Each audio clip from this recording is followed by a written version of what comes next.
Gold, trusted gold buyers. మీరు తాకట్టు పెట్టిన బంగారాన్ని విడిపించి ఈ రోజు ఉన్న మార్కెట్ ధరకు కొనబడను.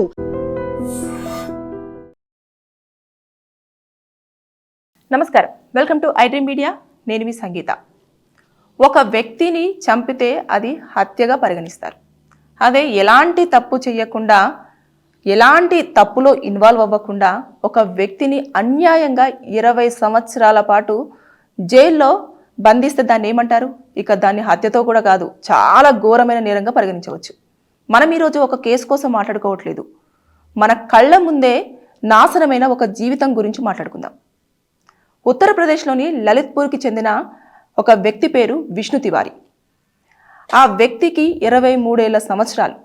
ఆ సంవత్సరంలో అతను అనుకోకుండా ఒక ఆరోపణలో ఇన్వాల్వ్ అయిపోయి అనవసరంగా సెప్టెంబర్ 1, 2000 సంవత్సరంలో పోలీసులు అతని దగ్గరికి రావడం జరిగింది. నువ్వు ఒక తప్పు చేశావు అని చెప్పేసి పోలీసులు అదుపులోకి తీసుకున్నారు. నేనేం తప్పు చేశాను, నాకు ఎలాంటి తప్పులో ఇన్వాల్వ్మెంట్ లేదు, అసలు నేను ఎలాంటి తప్పు చేయలేదు అని చెప్పేసి ఎంత మొరపెట్టుకున్నా పోలీసులు వినలేదు. అదేవిధంగా సొసైటీ కూడా అతన్ని నమ్మలేదు. పోలీసులు ఎందులో అరెస్ట్ చేశారు? అతన్ని ఒక అత్యాచారం కేసులో అరెస్ట్ చేయడం జరిగింది. ఇంకా అరెస్ట్ చేసిన వెంటనే అతన్ని తీసుకెళ్లి ట్రయల్ కోర్టులో ప్రజెంట్ చేశారు. అప్పుడు విష్ణు తివారీ చాలా వరకు పోరాడాడు. ఏంటంటే, నేను ఎలాంటి తప్పు చెయ్యలేదు, నా మాట నమ్మండి, నాకు ఎలాంటి ఇన్వాల్వ్మెంట్ లేదు అంటే అతని మాటకు అక్కడ 0% వాల్యూ, అసలు ఎలాంటి వాల్యూ లేదు. వెంటనే ట్రయల్ కోర్టు ఏం చేసింది? అతనికి దోషిగా నిర్ధారిస్తూ జీవిత ఖైదును విధించింది.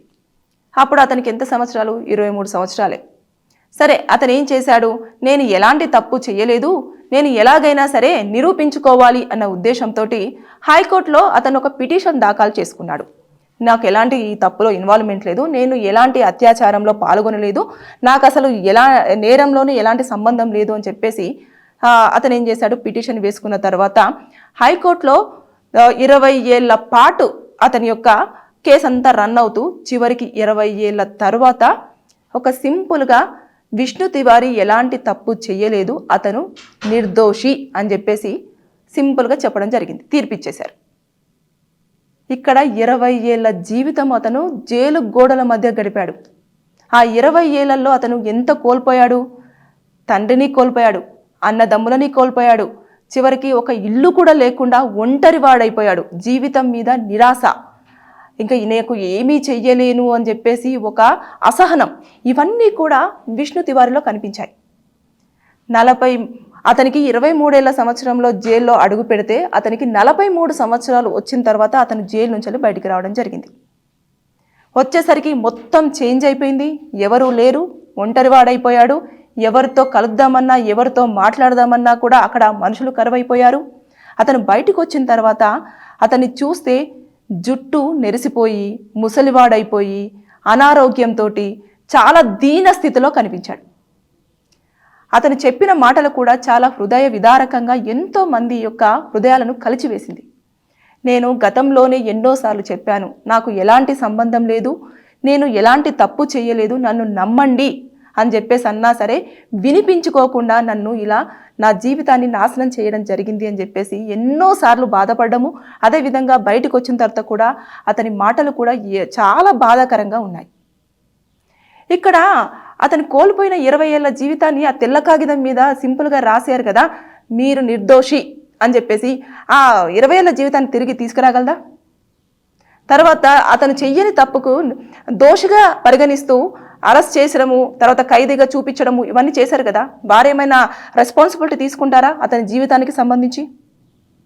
ఆ 20 ఏళ్ల జీవితంలో అతను ఎన్ని సాధించేవాడో, ఉద్యోగం, తనకంటూ ఒక జీవితము, ఒక కుటుంబము, ఒక ఇల్లు, ఒక మంచి పొజిషన్లో ఉండేవాడేమో.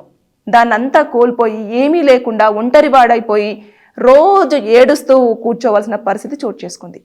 ఇక్కడ తప్పెవరిది? ఎవరిని మనము తప్పుగా చూపించవచ్చు? ఎవరి తప్పిదం వల్ల ఇలా జరిగిందని చెప్పేసి అనుకోవచ్చు? ఇది ఒక విష్ణు తివారీ జీవితంలో జరిగిన సంఘటనే కాదు. మనం గతంలో కూడా 2-3 కేసులలో చూసినప్పటికీ కూడా వారు సంవత్సరాలు తిరిగిన తర్వాత నిర్దోషి అని చెప్పేసి ఒక్క చిన్న పదం బయటకు వస్తుంది. ఆ లోపు వీరు కోల్పోవలసిన జీవితం అంతా కూడా కోల్పోతారు. మాటలు పడాల్సినవన్నీ పడుతూ ఉంటారు. వాళ్ళ కుటుంబం, ఒకవేళ కుటుంబం ఉండేది ఉంటే కుటుంబం కూడా ఎన్నో మాటలను ఎదుర్కొని ఉండాలా చనిపోవాలా అన్న చెప్పేసి అనే ఒక సందిగ్ధంలో కూడా బ్రతుకుతూ ఉంటారు. ఇలాంటివన్నీ కూడా చోటు చేసుకుంటాయి. మనము ఇది బయటకు వచ్చిన తర్వాత అతన్ని చూసిన ప్రతి ఒక్కరు కూడా చాలా బాధపడ్డారు. కానీ ఏం చేస్తారు? అదే ఒకటి ఉంటుంది కదా, మనము 100 మంది దోషులు తప్పించుకున్నా పర్వాలేదు కానీ ఒక నిర్దోషికి మాత్రం శిక్ష పడకూడదు అన్న నినాదంతో కోర్టులు పనిచేస్తూ ఉంటాయి అని చెప్పేసి అంటారు కదా. ఇక్కడ నిర్దోషి ఇన్ని సంవత్సరాల పాటు జైలు జీవితం గడిపాడు కదా, అతని జీవితాన్ని మళ్ళీ తిరిగి ఇవ్వగలదా? మనం ఏమైనా చేయగలమా? అతని వయసుని తీసుకురాగలమా? అతనికి ఒక ఉద్యోగాన్ని ఇప్పించగలమా? అతని యొక్క ఆరోగ్య పరిస్థితిని మెరుగుపరచగలమా? ఎవరిది అసలు ఇక్కడ? ఎవరు దీనికి రెస్పాన్సిబిలిటీ? ఇక్కడ ఎవరిని దోషులుగా మనము పరిగణించవచ్చు? సొసైటీయా, పోలీసులా, కోర్టులా, చుట్టూ ఉన్న మనుషులా, లేకపోతే ఎవరు? తప్పు చెయ్యలేదు అని గొంతెత్తి ఎంత పెద్దగా అరిచినా సరే అక్కడ ఎవరు పట్టించుకోలేదు. తీసుకెళ్లారు, జైల్లో కూర్చోబెట్టేశారు. 20 ఏళ్ళ తర్వాత, అంటే సరిగ్గా 20 ఏళ్ళ తర్వాత నిర్దోషి నువ్వు వెళ్ళిపో అని చెప్పేశారంటే ఎక్కడికి వెళ్తాడైనా? కుటుంబం లేదు, ఏమీ లేదు. ఉన్న తండ్రి చనిపోయారు, అన్నదమ్ములు చనిపోయారు, ఒంటరివాడైపోయాడు. ఎక్కడికి వెళ్ళాలి? అతని జీవితం ఇప్పుడు ఒక ప్రశ్నార్థకంగా మిగిలింది. ఎవరి వల్ల? ఇలాంటివన్నీ కూడా జరుగుతున్నప్పుడు సొసైటీలో మనం అప్రమత్తంగా ఉండి వారు చెబుతున్న దాన్ని మనం ఒక్కసారి వినే ప్రయత్నం చేసి ఆలోచించి ఉంటే బాగుండేది. ఇలా విష్ణు తివారీ ఇలా అయిపోయేవాడు కాదేమో. ఏదేమైనా సరే కానీ మనం ఇంకా ఎన్ని మాట్లాడుకున్నా సరే అతను కోల్పోయిన జీవితాన్ని మాత్రం ఎవరు తీసుకొచ్చి ఇవ్వలేరు. దీనిపైన మీ యొక్క స్పందన తెలియజేస్తారని నేను కోరుకుంటాను. Thank you. నిజంగా ప్రస్తుతం ఉన్నటువంటి సమాజం దేనికి ప్రయారిటీ ఇస్తుంది?